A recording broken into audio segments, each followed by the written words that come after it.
ไปเรียบให้มั้ง Hello กำลังสังห้า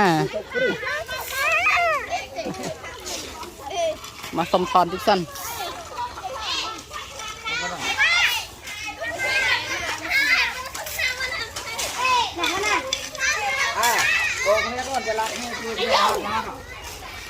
อนาคตนะกี่จังมือวิดีโอกันเอาตัวโจยไอ้ไอ้โจมาเมื่อขนมคุยกับครูวานมันโมเดลนะโกน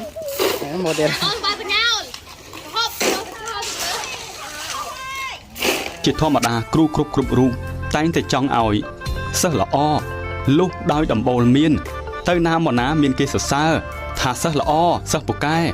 គ្រូសប្បាយចិត្តណាស់ទៅហើយវិធីសាស្ត្រអប់រំសិស្សវាមានតិចមានក្តៅអញ្ចឹងហើយគ្រូត្រូវ